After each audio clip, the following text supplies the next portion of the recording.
I'm Martha. I'm 78 years old, and if you've got a few minutes, I want to tell you something that might save you decades of regret, not because my story is wild or tragic, but because it's ordinary, and that's exactly why it matters. 60 years. That's how long I spent trying to be perfect. It wasn't about breaking laws or hurting anyone. It wasn't about chasing fame or money. It was about doing everything right, hitting every mark, saying the right things, being the daughter, the wife, the mother everyone expected me to be. And in doing so, I forgot who I was. I was born in 1947 in a small suburb outside Chicago. My parents, Anne and Robert, were good people, loving, hardworking, but they had a particular vision of life. My father believed in discipline. My mother believed in appearances. Between the two of them, perfection wasn't optional. It was required. School came first. Good grades, top of the class, honors, college scholarship. Then came the job. I became a school teacher, like my mother wanted, because it was respectable, it was safe, it was exactly what I was supposed to do. I met Tom when I was 22. He was charming, ambitious, the kind of man everyone thought I should marry. And I did, right after graduation, because it was the right thing to do. We bought a house, painted it the perfect beige, hosted the perfect parties, and smiled for the neighbors. On paper, everything looked perfect. And for years, I believed it. I told myself I was happy. I smiled. I was polite. I was grateful. I checked all the boxes. Then came the children. 2 beautiful boys, Daniel and Peter. I loved them fiercely. I did everything a mother was supposed to do. Homemade lunches, ballet lessons, baseball games, piano recitals. I was super mom, at least according to everyone else. But inside I was shrinking. Little by little I disappeared. Every choice I made was filtered through what I thought I should do. Every word I spoke, every thought I had was measured against some invisible standard. I couldn't relax. I couldn't say no. I couldn't let anyone see the cracks. And slowly, those cracks started to feel like chasms. It started in subtle ways. I felt exhausted, constantly, but I couldn't rest. I went to bed at 10 every night, alarm set for 6, just like a perfect adult should. I ate the right food, wore the right clothes, smiled at the PTA meetings. But at night, I lay in bed wondering if anyone had noticed I didn't feel real. I didn't want to disappoint anyone, friends, family, even Tom.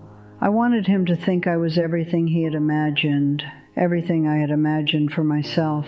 So I kept pretending and pretending and pretending. By the time I hit 40, I realized something terrifying. I didn't know who I was. I didn't know what I wanted. I didn't know what happiness felt like, if it even existed outside of the little safe boxes I had been living in. I tried to fix it.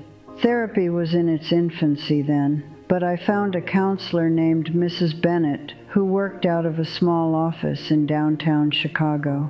She was kind, patient, and she didn't judge me for being terrified of being imperfect.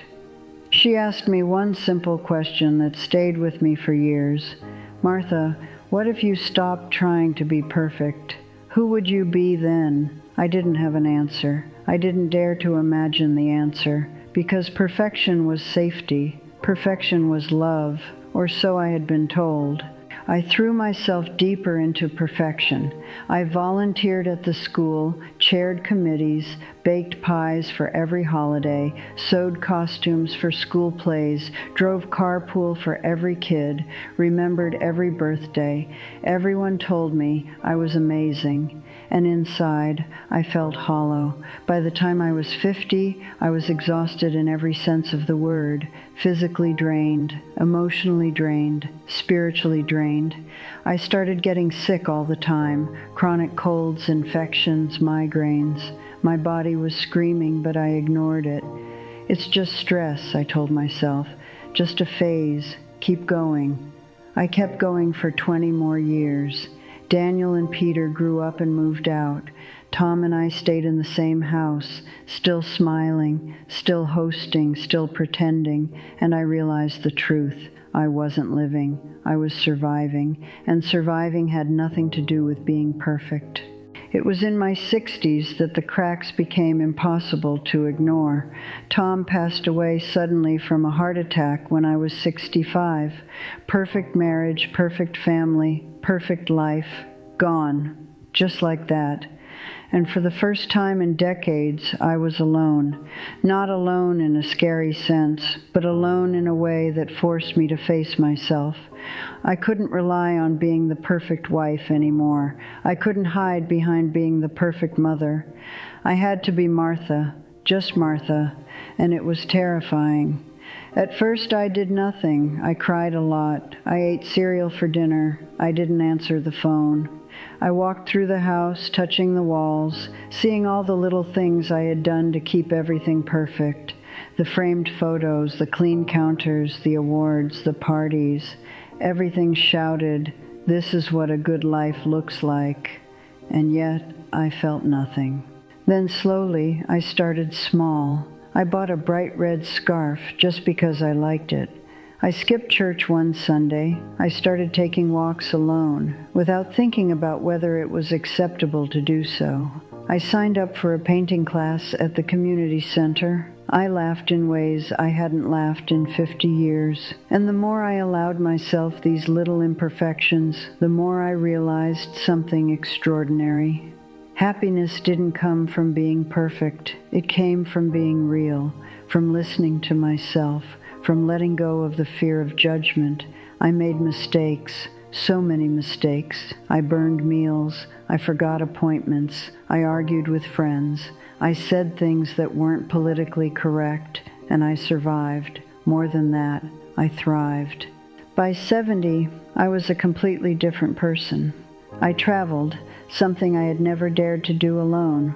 I met people who didn't know me as the perfect Martha. They knew me as me. And I realized the perfection I had spent decades chasing had nothing to do with who I was or who I wanted to become. I started writing letters to myself, letters I wish I could have sent to the younger Martha, the one in her 20s, 30s, 40s, 50s, 60. Letters that said, it's okay to make mistakes, it's okay to be messy, it's okay to be selfish sometimes. Your worth is not tied to how perfect you appear. Love yourself first, not last. And I want you to hear this too. If you're watching this and you've spent years shaping yourself into someone, you're not just to make other people happy. It's time to stop. Stop right now. Stop trying to fit into a mold that isn't yours. Stop pretending. Stop handing out pieces of yourself that you may never get back. I spent decades doing exactly that, trying to be the perfect daughter, the perfect student, the perfect wife, the perfect mother. I followed every rule, checked every box, and smiled through it all. I thought that being good enough for everyone else would make me happy. But it didn't, not even close. It left me exhausted, hollow, and constantly asking, who am I really? Here's the thing. You don't need anyone else's approval. You don't need the perfect job, the perfect spouse, the perfect kids, or the perfect house to feel alive. You need to be honest with yourself. You need to give yourself permission to live, not just survive, not just exist, not just be admired for appearances. Live, really live. I wasted 60 years chasing someone else's idea of perfection. I missed birthdays I didn't mark down, skipped moments because they weren't polished, and laughed quietly when I wanted to shout. I thought that perfection would protect me, would make my life meaningful, but it didn't. What mattered was missing. What mattered was me, not the version of me the world expected.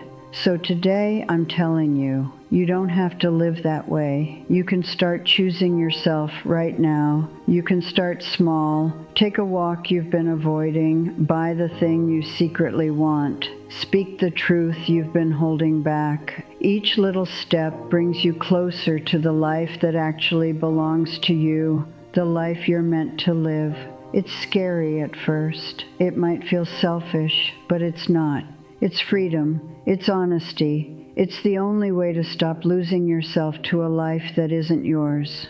Start today. Start now. I'm 78, and I finally feel alive.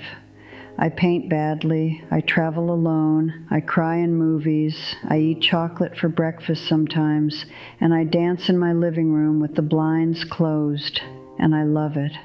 I love me, and the freedom, the lightness, the joy. It's worth more than all those decades of perfection. If you take anything from my story, let it be this. Chasing perfection will cost you your life, bit by bit. Being real might be scary. It might make people uncomfortable, but it will save you. It will bring you back to yourself. And there's no greater gift than that. If this story resonated with you, I hope you'll subscribe. There are more stories coming, stories of ordinary people who learned extraordinary lessons the hard way. And if you've lived through something similar, or you're in the middle of it, leave a comment. Tell me what's true for you. Your story matters, and the community here is built on sharing that truth. I'm Martha. I'm 78, and I finally stopped trying to be perfect.